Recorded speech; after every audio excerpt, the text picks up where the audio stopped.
So, morning once again, everyone. Welcome back to the channel, the advent of nuclear archaeology and geology. And this is what I wanted to show you. This is called a reagent bottle. Okay, and I happened to pick it up collected from the geology department. It had acid in it, therefore I cleaned the acid, used the acid to clean my loo, but saved the bottle, and will be using it as a reagent bottle. The point I wanted to tell you, the point I wanted to make in fact is, when you look at nuclear geology and archaeology, it morphs into various types of branches. Okay, for example, nuclear geology can be a part of nuclear forensics, because where you have illicit and illegal materials transported from one place to another, okay, under the cover of darkness, or hidden in plain sight, as they say. When you use a mobile XRF machine or a thermal neutron activation machine, TNA basically, it will be able to pick up various elements like oxygen, or sulfur, and radiation spikes in the gamma radiation, so that you will be able to trace out the path from which it's traveling and the path where it is headed. Or supposing the international crime has been committed, so you'll be able to trace back to which country and to which place it has been committed. And this we see in the KGB agents, the former KGB agent's case, where he was poisoned with plutonium. The investigators traced it back to two Russian operatives of the defunct KGB. So when you look at nuclear geology and archaeology, you need to have an applicative mind of where it can be substituted for and what it can be substituted for. And nuclear geology can be and archaeology both play a very vital role in forensic sciences, nuclear forensic sciences, because everything has been bolstered into the future before even the future can happen. And we have DNA analysis, DNA fingerprinting, identification. Now it is all about bioterrorism, nuclear bioterrorism, or chemical warfare, where nuclear analytical techniques and nuclear analytical scientists, applied nuclear physicists, become very useful to the government or to any other organization that is investigating any case nationally and internationally. So I would suggest that you keep an open mind and allow your subject to develop on the way. Nurture it, take care of it, and only then you will see where you're headed in life.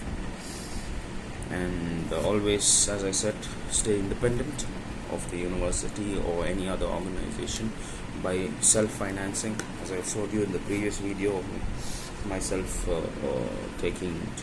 tutoring a boy who's in the 9th standard and follows the Cambridge syllabus, IGCSE. So therefore, use a lot of whenever you get the opportunity, make sure you try to bring in income, because it's not only for your research, it's for yourself and for your family too. There's another thing that I'd like to show you. Okay, it's very important for every scientist. Just hold on.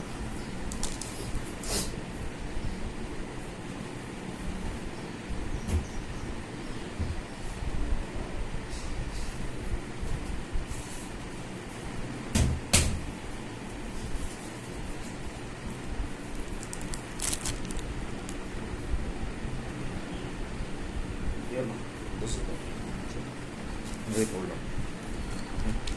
So, as you can see in my hand, is a pair of black nitrile, not powdered, nitrile experimental gloves. I got one box from my university for free. Okay, and this is the next important thing that every researcher dealing with dangerous chemicals must have.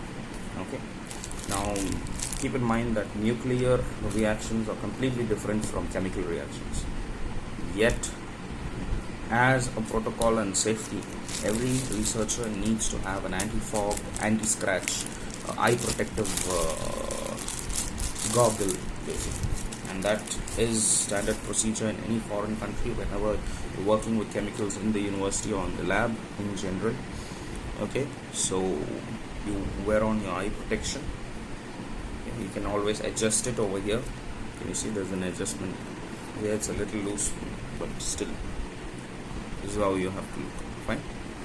And always do not dispose the cover, but place it in the cover back once you're done, and record every kind of experiment that you do, whether it's a failure or a success.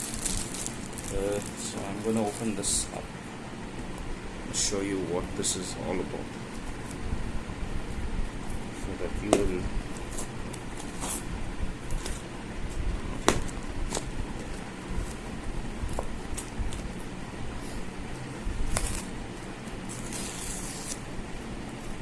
what it looks like. Okay. I'm just taking one out of it out. Blow it in, doesn't matter. Put your hand in. The tighter the better, because it fits like a glove. It is a glove that fits like a glove.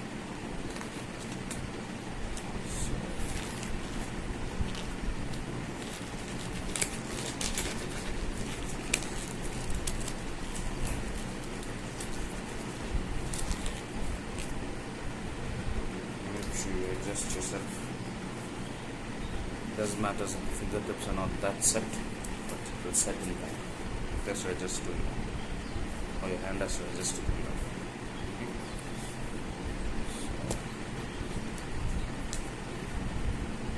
So, use this quite often. This is non-disposable, that is, you can use it once, twice, or thrice. Okay. Make sure no chemical spills take place even on non-sterile medical examination gloves. Fine. So gloves plus your gloves or your goggles, your protective goggles always is very good. Anyways, this is what I wanted to show you, and I've shown you this. Fold it back in and blow it out, put it back in the cover, and then close it up. Okay.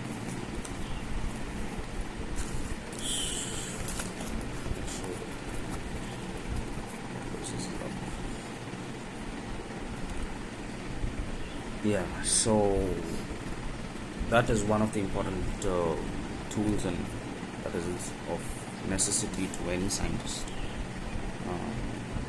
Computer scientist doesn't require it, but scientists dealing in the field of life sciences, physical and chemical sciences, the ones who go out into the field for field work. So, therefore, it is very important that they have all these equipment ready, because without this equipment, and if you just have documentation and permission and documentation does not come that easily. You have to produce your facility, that is, you have to produce a catalog of your facilities and types of mobile items available with you, basically logistics. And once your logistics are in order, only then the land, if you're going for a geological excursion or archaeological excursion, the land Department of Land Management grants you a dig permit. So that is after you get your logistics done, after you answer the question if it's necessary actually to dig in various places. Digging is, say, around 2%. The rest is 98% of work done in the library, before you can actually go for any dig. If you've seen the movie Indiana Jones, he says that 70% of archaeology or geology in this case, it applies to any field science, is done in the library. The remaining 30% is in the field. So once everything is in order, once everything is in series, placed in series, only then you decide whether you go for a dig or not. So, and if there is a dig that is necessary, there are various other protocols as to how you're going to dig following the Harris matrix or the Harris matrix, and you will be able to know exactly if you have if it's already a pre-dug site, you obtain the Harris matrix, okay, and then you follow up where you have a doubt in, what is that doubt about, okay, so, and then you proceed with your digging, okay. Anyways, there's another instrument that I'd like to show you. Okay, 1 second, just get it.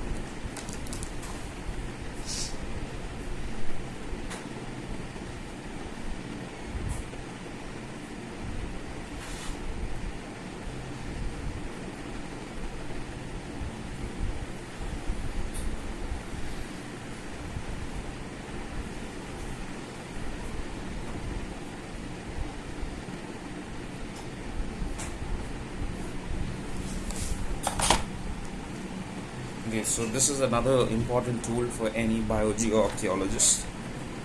It's a dissection kit. Of course, this is only an example. I don't use this much. I use it for various other little purposes. Okay. What is very important in a dissection kit is you have your tweezers. Okay. And you have your scalpels. Sorry, wait. Let me get you it. Yeah, this is a very important instrument. Make sure you keep the covers protected. Wear your gloves and then pick up any sample you want. Place it in the sample bags. Okay. And after that, you get various types of tweezers online. Go to Amazon, get what you want.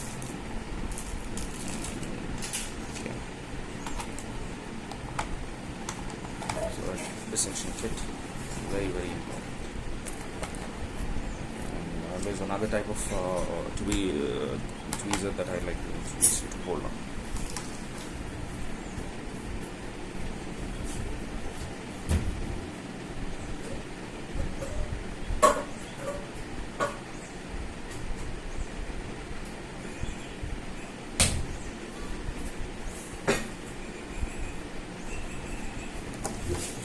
Yeah, so this can be used by nuclear forensic experts or nuclear geologists whenever they want to pick up a sample without contaminating it. You use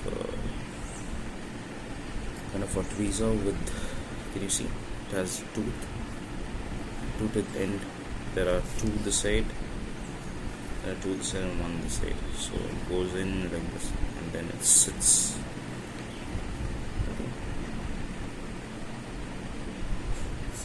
Fine. So all these instruments are very necessary, forms a necessity to have in research, especially whatever you're doing. It shows only that you're independent and that you can function separately, apart from any body or government organization.